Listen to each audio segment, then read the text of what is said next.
Well, when I first started CrazED Critiques, I thought, this should be for everybody, I'm not the only person who loves movies on the block. Because if I was, that'd be pretty darn bad and kind of a loop turner, so. And, well, anyway, this review is going to be for Ferris Bueller's Day Off, which is an 80s teenage comedy film. And I was first introduced to this movie by Mark Aaron, my bros, and so I felt it was fitting for him to aid in the review too. He knows more about this movie than I do, and you get the gist. So you want to open with your opinion first? Yeah, as Brandon said, I did introduce him to Ferris Bueller's Day Off. I actually came over to my house one day to hang out, and I thought to myself, hey, have you seen? I knew he was a fan of John Hughes movies, and I said, have you seen Ferris Bueller's Day Off? And he told me, he said no. I said, well, you gotta watch this. I said, I recently have seen it, and it's really good. I've been told for years it was an awesome movie. So we sat down and watched it, and he showed a really great interest in it, as well as I did, and so now it's one of our favorite movies. I'd say, wouldn't you? I'd say it's we both really enjoy watching it. Oh yeah. Yeah. Pretty much, Ferris Bueller's Day Off. Script is written in 6 days by John Hughes, and it's become one of the most popular teen drama comedy movies of its day, and of this day as well. Ever since it's come out, it's just sparked a cult following. I know if you go to the beach, a lot of the times you'll see shirts. At least I have. It says "Save Ferris," and that's a popular line from the movie. Mm-hmm. Just little things like that. I had a professor in my college anytime he was calling roll and nobody answered when he would say their name, he'd say Bueller, Bueller, like Ben Stein says in the film. So yeah, I would say it definitely has a very strong cultural impact on the United States of America. Yeah, what makes this movie great as a comedy, it's not really, like most comedies nowadays have to have vulgarity in it and all this crazy adult themed stuff. It's just gross, it's not a true, pure comedy movie. But that's what this is. I mean, it does have some crude things in it, but it's basically more child oriented than the others. It does have one really bad word in it. It's when the principal, Edward Rooney, he there's a scene where he gets attacked by a dog and he he utters the F word once. There's stuff like that, but it's not all that bad because this one was made to be for kids, teenagers, and adults alike. Yep. It's very funny and it can cheer you up even in the worst situations. Like I got out of a bad breakup when I first watched this, and I'm thinking, why did I date this girl when I got this movie? Stuff like that. And it basically proves you don't need like some soulmate to live life. All you need is friends and an imagination, and you can work wonders. Surely not in this crazy, quirky way like in Ferris Bueller, but similar anyway. Well, I think every teenager in high school wants to have a day like Ferris. Every kid at some point, even the shy kid, the gothic kid, the preppy kid, every kid wants to be Ferris at some point. They had the desire, I think, at least I did, and I think you did as well, to skip school for a day and just have fun, just do all this crazy stuff that you've always wanted to do with your friends, your closest friends. And I just, I think everybody has that moment. Yeah, I mean, they do. You can't just go to school every day and be a hardcore schoolboy making good grades. It just doesn't happen like that. Yeah, and I think Ferris, that was his whole take on it pretty much was, hey, life is about more than this. Let's have fun for a change, Yes, and when we say that, it's not just for school kids; it's for adult workers as well. Oh yeah, I'm sure. Several of our parents and grandparents and people we know that work in the workforce. I'm sure there comes a time in their life when they're like, hey, wonder if what happened if I, stopped working for a day and, went out and did fun things, did what I've always wanted to do. I'm pretty sure, most people have had that thought to come across their mind. Very few probably do it, but I'm pretty sure it's crossed their mind a few times. Yeah, I mean, the parade scene in particular, he sings Twist and Shout. He kind of embodies that it's not just about high school kids, it's about everybody because it's something everybody can enjoy. And you'll have to watch the movie to see that scene. You know, like the song we played, we were playing from this. Yeah, I'll touch on that. Let me back up a little bit though to the beginning of the movie. Pretty much starts out Ferris Bueller, who is played by Matthew Broderick. He is in bed acting like he's sick, and his parents buy it. His sister, however, is played by Jennifer Grey. She doesn't buy it at all, and she sees Ferris as being the favorite child who gets away with all the stuff, and he's really good at getting away with stuff, as you'll see in the film. And Matthew Broderick, he's just kind of sitting there, and he's sick, he doesn't feel good, and his mom's like, well, just stay home and eat some soup, and we're gonna go to work. And he's like, okay. And then as soon as they're out of the room, the fun happens. He just starts, he starts by calling up his friends and telling them what's going on, and then he calls up his best friend, Cameron Fry. And Cameron's played by actor Alan Ruck. Emilio Estevez was considered for the part. Yes, he was in The Breakfast Club, which another one of John Hughes' classic movies. And Alan Ruck's character Cameron is one who has the desire. He's one of, like the people I mentioned earlier. He's had the desire to do what Ferris is doing, but he's too scared. He's scared of his father. Mm-hmm. And Ferris, in a way, he brings him out of his shell. He gets him to do this with him. And also, not only does Ferris take Cameron Fry out with him to have his day off, but he takes his girlfriend, Sloane Peterson, played by Mia Sara. And he gets her out of school actually by posing as her father. You want to touch on that a little bit on what happens there?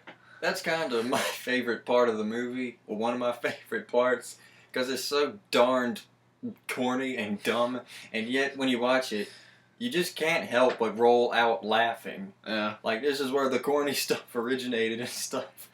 Because the principal's sitting on the phone, "How are you today, sir?" And he's talking to him, saying, "Can you excuse her?" And the excuse is their grandmother died, so he says, "All right, I'd be happy to, sir. You just produce a corpse and I'll release Sloane." He thinks it's Ferris Bueller. And then Grace comes in, his secretary. She's like, "Ed." And he's like, "It's all right, Grace. It's Ferris Bueller, the little twerp. I'm going to set a trap for him and let him fall right in." She's like, "Ooh, they're finally going to get him." So eventually, she gets a call and she's like, "Ed Rooney's office. Ferris Bueller is online too." He's sitting there. "Hi, this is Ferris Bueller. Can I speak to Mr. Rooney, please?" "Thank you." And she's sitting there like, "Hold on a second." So she runs back in there, and Ed Rooney's just sitting there mouthing off, "Tell you what, dipshit, you don't like my policies. You could just come on down here and smooch my big old white tail," stuff like that. And the whole time he's saying that, she's waving her hands, yelling, "Ed!" And he's finally like, "What?" After saying, "Pucker up, buttercup." She's like, "Ferris Bueller's online too." Ed's just sitting there. This music plays and it zooms in like on his face. He's sitting there. Then he hits the button. "Hey, Mr. Rooney, I'm not feeling very well, and you think my sister could run my homework by my house? Have a nice day." And turns out what it was, his friend Cameron was posing as Sloane's father, Mr. Peterson. Making Rooney to be even more of an idiot. Yeah, he was. That's a classic scene, and so he, like I said, he eventually does get Sloane out of school. Ed Rooney buys it. He's a little skeptical, but he buys it still because he just got humiliated. Mm-hmm. And they go to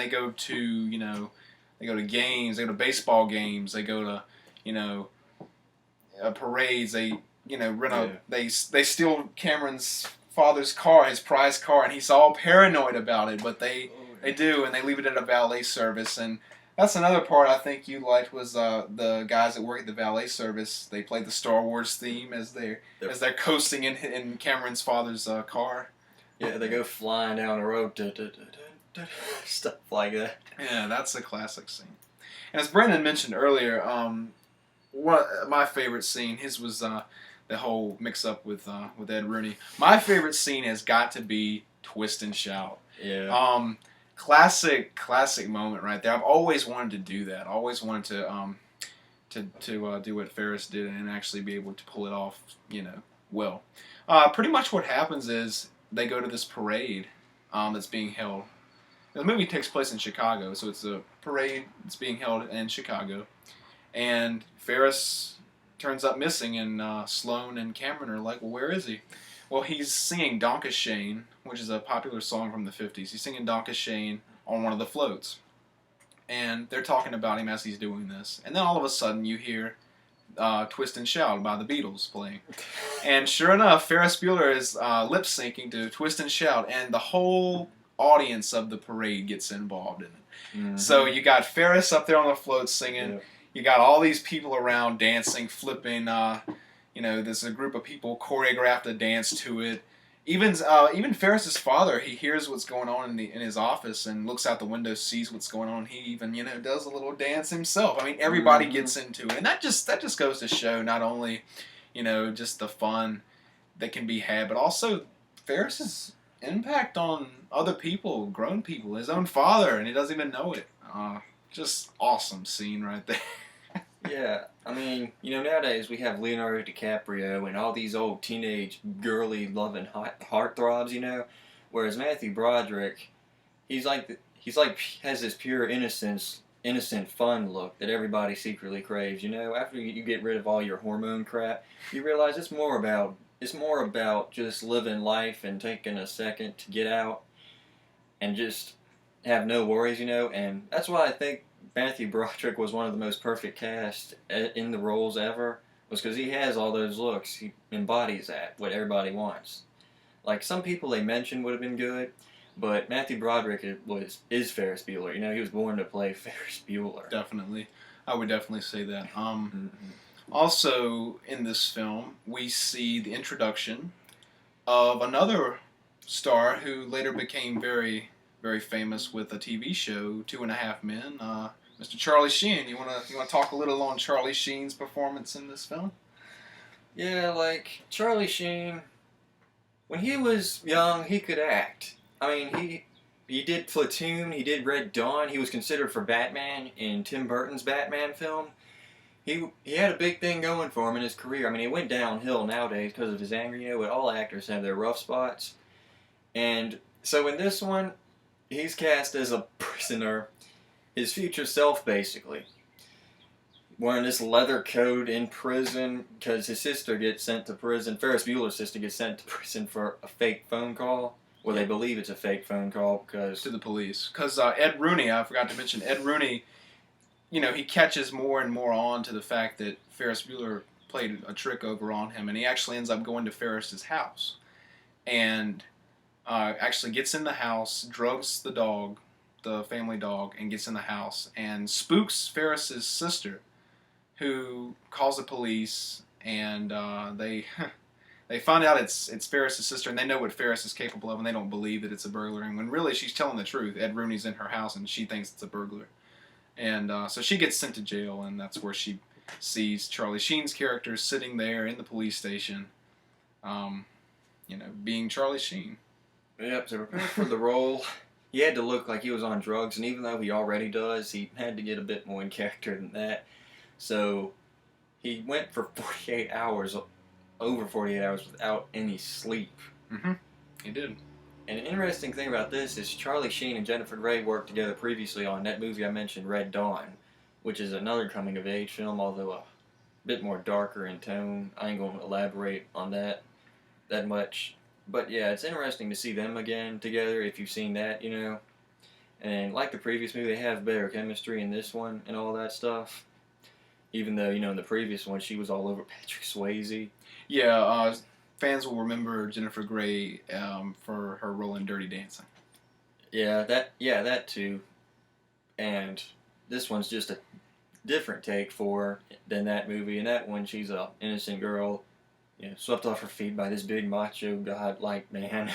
This one, she's just a typical pain in the tail sister that nobody likes. Yeah, pretty much so. She's very, like I said earlier in the review, very jealous of her brother Ferris because he's the favorite. Obviously, he gets away with stuff that she can't, and her parents, just don't tolerate as much from her as they do from their son. I don't think we should mention what happens at the end of the movie. I think, the question is to those who have not seen it: does Ferris get away with, not being called at the end with all that's going on with his principal coming to his house, with his sister going to the police station. Does he eventually get caught for doing what he did, or does he not? Of course, we both know because we, huge fans of the movie. We've seen it before, but for you guys out there who haven't seen it, I don't think we should ruin it for them. No, it's what he said. Does Rooney eventually catch him? Does he make a slip up and is seen by his dad or mom or something? Do the police get him? Or does Cameron's father get the car or something and raise Cain? Nobody knows except for the people who've seen it. That's right. So, go out and buy it. Go out and buy it and watch it. Get it on Netflix. Any online sites that might have it on there. My friends on Facebook, I can get with y'all and y'all can watch my copy of the DVD if y'all want, Definitely. stuff like that. If y'all wish, that is. That's up to y'all. Very popular. It's not hard to find. And like you said, it's real cheap at Walmart. That's where I got my copy. And as for the recommendation, we pretty much made it clear we recommend it to everybody. Definitely. I give it a 10 out of 10. Do you? Yeah. It's one of the rare movies I'll give it a 10 out of 10. It's so darn good. Very, very good movie. One Morning is like, with all these movies people have seen nowadays, it may seem a little typical and corny, but with the amazing scenery and casting and all that, it really makes up for that. It's one of those movies that will clearly survive time, like Blade Runner or Terminator. One of those cult classics, like we've said, or The Lost Boys or Stand By Me, and it's a great coming-of-age film for everybody who just wants to take a break from life. Definitely. I mean, in a way, if you want to take a break from life and not do what he does, just watch the movie. You can live vicariously through Ferris Bueller. Yeah, exactly. Yeah. It's just a magical movie that was made for almost everybody in almost every situation. Right. It's just tremendous and amazing and a good movie, all in all. Yeah. Well, Brendan, thanks for having me on CrazED Critiques. Well, it's my pleasure. All right, buddy. Mm-hmm. And again, on people on Facebook, check out his page, CrazED Critiques. Also, check him out on YouTube. What's your username? Where can they find you? Brendan Tingen. Yep. Yeah, look him up on YouTube and see some of his other reviews. And any requests, just name them. One rule: I will not review Magic Mike. And No. I will not review Brokeback Mountain. Well, a little fun fact is I'm normally the person. I normally don't do the reviews with Brandon, but I do film them. Mm-hmm. And I couldn't sit through a review of Magic Mike even if he was doing it. So that's definitely a no-no. We'd have to have puke buckets and stuff. Yeah, really. No, we're not gonna do it. So anyway, see you guys later. Enjoy the movie. Yes. Yeah, definitely.